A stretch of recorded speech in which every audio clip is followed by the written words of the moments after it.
invitado en esta primera edición de Radioanálisis, doctor en Historia, profesor de la Escuela de Antropología de la Pontificia Universidad Católica de Chile e investigador del Centro de Estudios Interculturales e Indígenas, Fernando Pairicán. Muchas gracias por este contacto. Muy buenos días. Hola, muy buenos días, muchas gracias. Profesor, bueno, hemos estado desde la semana pasada entendiendo que se cumplía el plazo de trabajo para la Comisión de la Paz y Entendimiento, Comisión Asesora Presidencial. Más allá de que se ha hablado más bien de trascendido, estamos a la espera del documento oficial que se le entrega al presidente de la República, pero sabemos que en estas materias hay algunos elementos que son más concretos, como es el trabajo de esta comisión, y otros más de fondo, si pensamos en los diversos desafíos que tiene el Estado para enfrentar lo que ha sucedido con el pueblo mapuche. Pero llevándolo primero a lo concreto, con el ambiente que hay también de algunas reacciones, incluso sin tener los temas formales en mano, de lo que propone el trabajo de casi 2 años de esta comisión, ¿qué impresión se queda a propósito de lo que ha sido toda esta labor?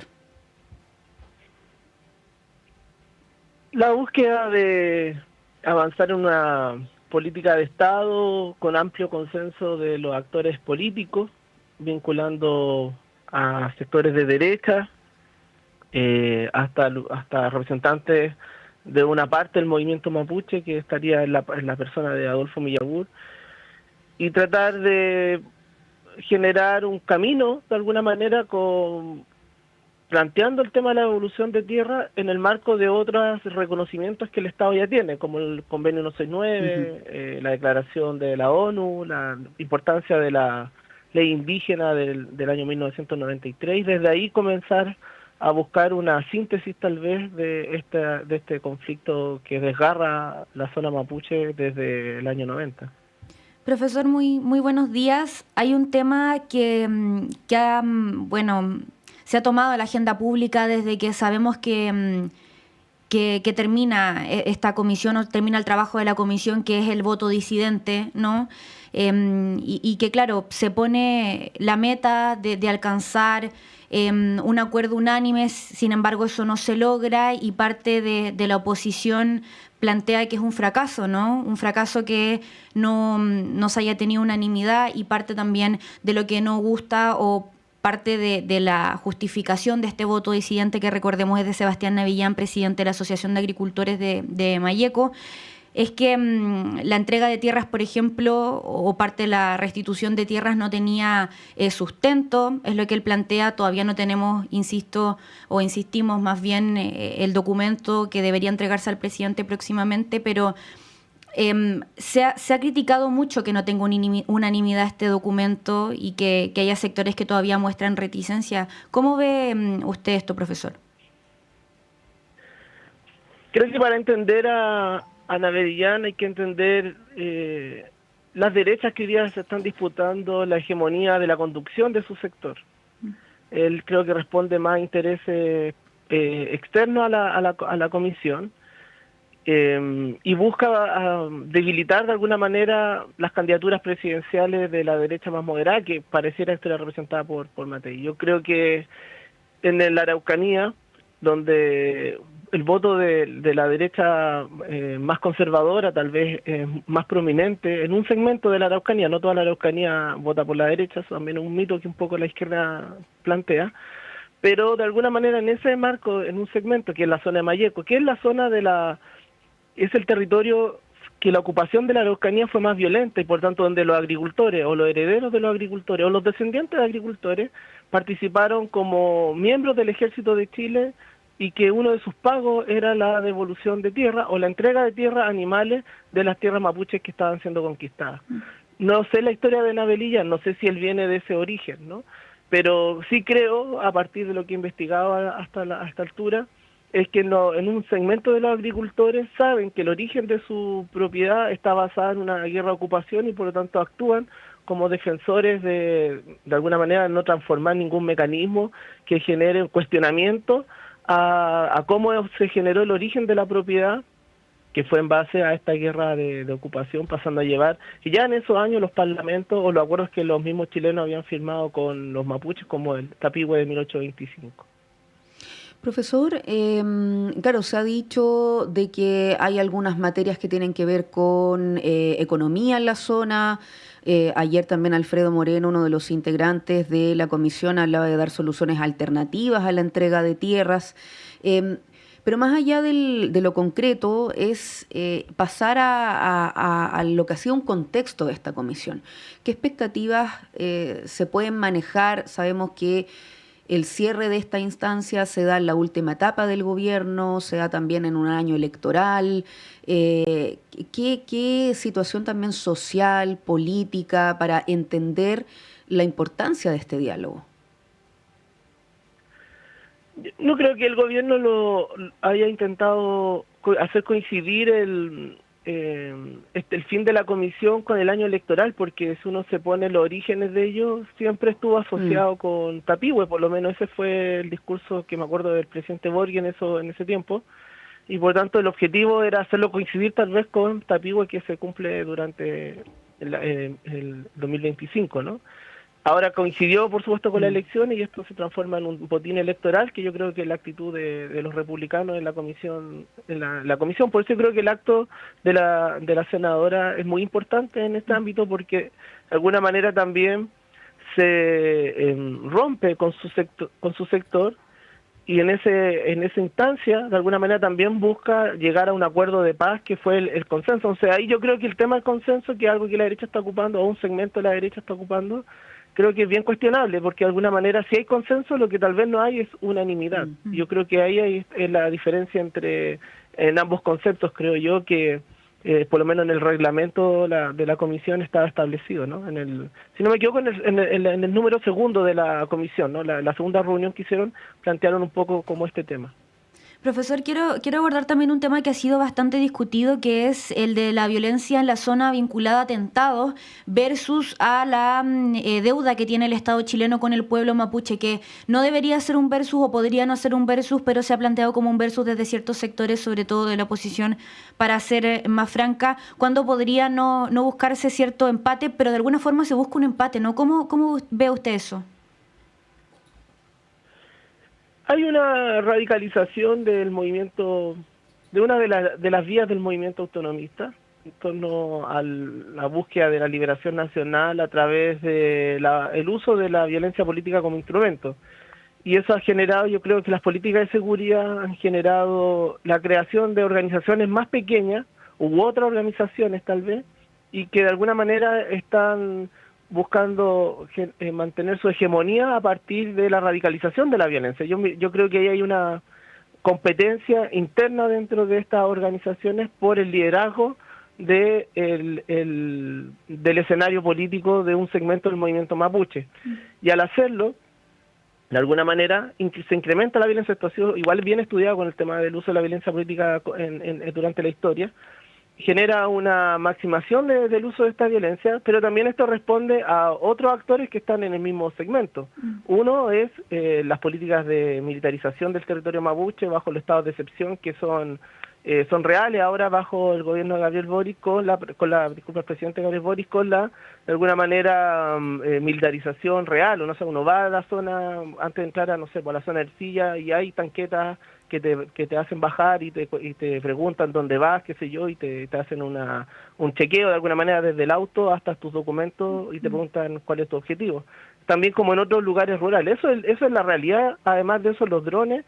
Y además otro tema que en alguna medida también no es menor, la prisión política que tiene algunos personajes del movimiento mapuche, más allá de Yaitul. Yaitul es uno, pero hay otros personajes que tal vez son campesinos rurales, menos conocidos o con menos capacidad de prensa, como Héctor Yaitul, que también son presos políticos mapuches, son populares, son personas de extracto popular, y que también creen en una visión del movimiento, en un actor, y este es el tercer actor, donde los agricultores se niegan, como lo muestra Abel Illán, a buscar un acuerdo para poder llegar a una paz que pasa por una devolución de ámbitos del territorio, de un territorio que fue despojado en los orígenes de la República o avanzada la República a mediados del siglo XIX.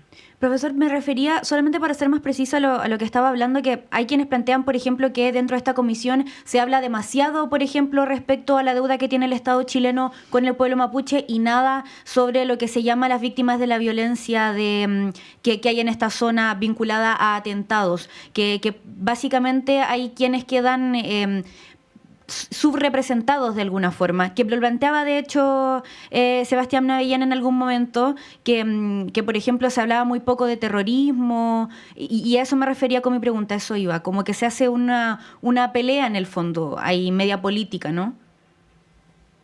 Bueno, es política, la comisión es súper política.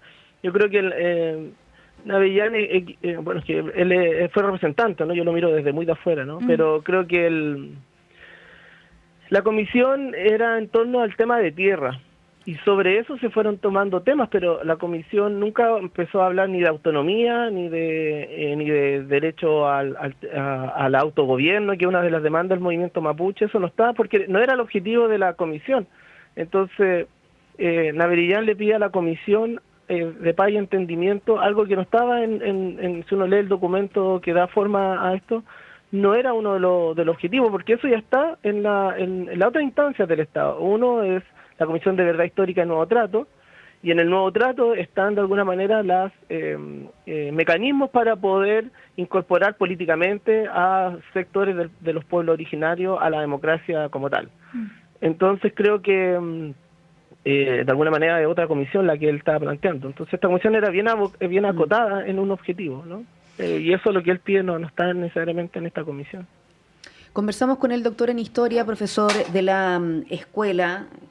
Un detalle aquí con el computador, donde teníamos con la pauta. Profesor de la Escuela de Antropología de la Pontificia Universidad Católica de Chile e investigador del Centro de Estudios Interculturales e Indígenas Fernando Pairicán. Profesor, se ha tratado en el transcurso de esta conversación, no lo vamos a agotar sin duda por los minutos, pero la comisión tenía algunos temas que son los que se iban a abordar. De esos temas, recién quizás mañana vamos a conocer cuáles en definitiva van a estar en el documento. Pero ¿cuáles son los desafíos más allá de esta instancia?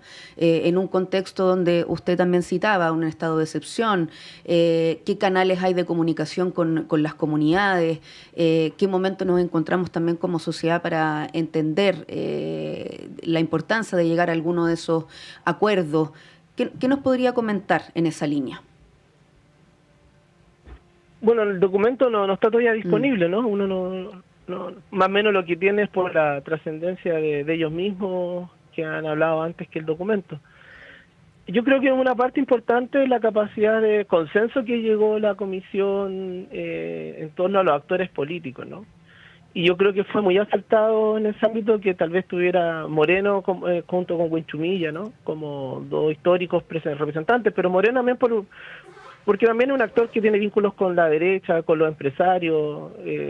Por lo menos a mí cuando me tocó ir a presentar una clase ahí en la comisión, bastante receptivos positivamente y escuchando. Yo creo que ahí había un acto también distinto sobre cómo tratar esta materia y creo que ese es un tema, la capacidad de consenso que se logra. También yo diría que en segundo lugar la necesidad de llegar a buscar acuerdos distintos a los que ya están hechos con anterioridad y sentar a todos los actores políticos. Yo creo que en eso este gobierno sí creo que se nota de alguna manera un aporte, una contribución a esta larga historia, porque sienta de alguna manera a actores a hablar sobre un tema que no es menor, porque el tema que nadie quiere tocar, que es el tema de la tierra, ¿no? Porque como viene una historia del despojo, como diría Martín Correa, los agricultores normalmente buscan salir de esta discusión porque saben que los orígenes son irregulares, ¿no? No solamente por la ocupación, sino por las compras fraudulentas que se hacen durante el siglo XX. Entonces creo que sentarlo en esta mesa, conversar sobre esto, creo que igual es un aporte no menor, y que lo haya hecho un gobierno, de alguna manera, que aparece siempre como muy adhiriendo a las demandas del movimiento mapuche, y tal vez incorporar, no en la comisión, pero en sí incorporar, atreverse a hablar del tema de la seguridad con el conflicto mapuche. Yo estoy muy de acuerdo con la manera en que lo han llevado adelante, pero sí creo que eso va a ser un aprendizaje para los actores políticos de esta generación, de las generaciones que vienen, sobre cómo tratar la actuación de lo que está sucediendo en el territorio mapuche. ¿Y cuál sería la manera, profesor? Yo creo que el reconocimiento a los derechos de autonomía del pueblo mapuche, que es la demanda histórica del movimiento, pero no solamente antojadiza del movimiento, son demandas que están respaldadas internacionalmente en los documentos, donde el movimiento mapuche, junto con otros actores del movimiento latinoamericano indígena, han trabajado por llegar a un consenso como, de alguna manera, el reconocimiento al derecho a la autonomía, que es una de las demandas del movimiento más radical del escenario político, ¿no? Que un poco la declaración de Héctor Yaictul, más allá que de las maneras que lo escriben en su documento que publicó en Radio Curruf, de alguna manera da cuenta de este tema, que es el derecho de autodeterminación, los derechos políticos de los pueblos originarios. Eso queda así, yo creo, pendiente, en alguna manera.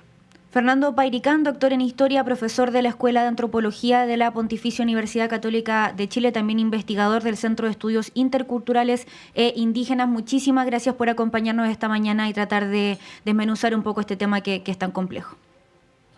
A ustedes, muchas gracias. Buen día. Buen día. Buenos días.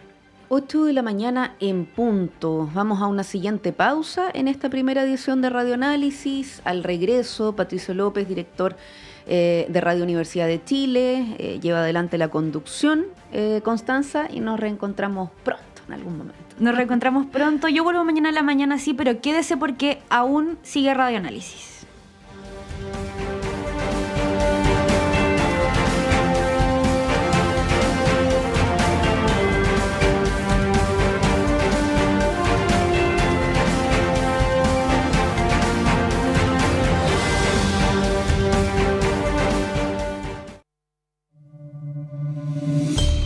En estos tiempos, elija un servicio serio, confiable y de primera línea. Servicio de Sanitización y Control de Plagas Urbanas de la Universidad de Chile. Ejecutado por el Centro de Estudio y Manejo de Plagas de la Facultad de Ciencias Veterinarias y Pecuarias. No arriesgue su vida o la de los demás. Elija al mejor. Contacto y solicitud de servicio al correo plagas@veterinaria.uchile.cl.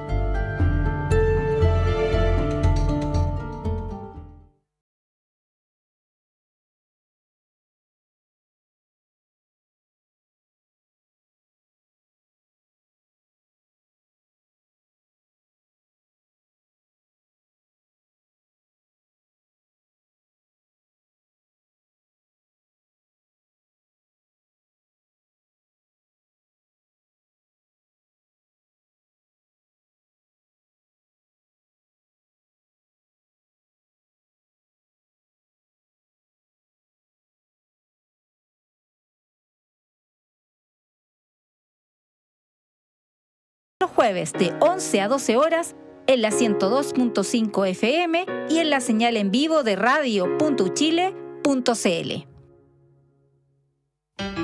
Hola, soy Luis Orlandini y quiero invitarte a sintonizar nuestro programa Contrastes, un panorama de la música de arte chileno.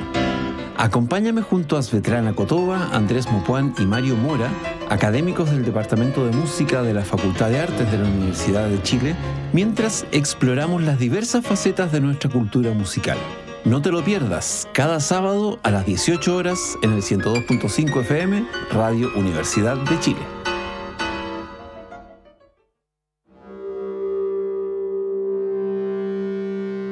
Jueves a las 5 de la tarde te esperamos en Travesías, Arte y Política, el nuevo programa de Radio Universidad de Chile dedicado al devenir del arte contemporáneo en Chile y América Latina. Soy Alessandra Muroto y te invito a formar parte de la comunidad de Travesías en el 102.5 FM y por la señal digital radio.uchile.cl.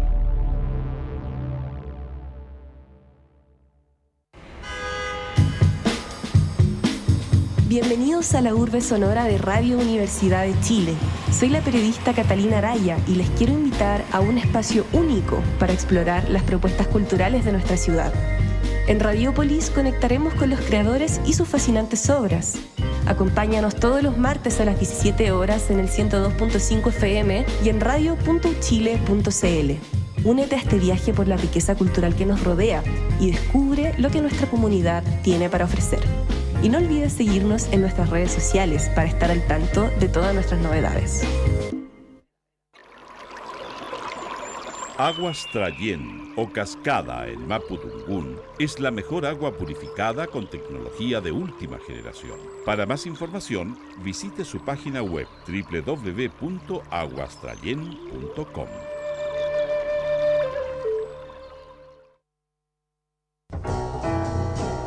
A continuación, el comentario del periodista Patricio López.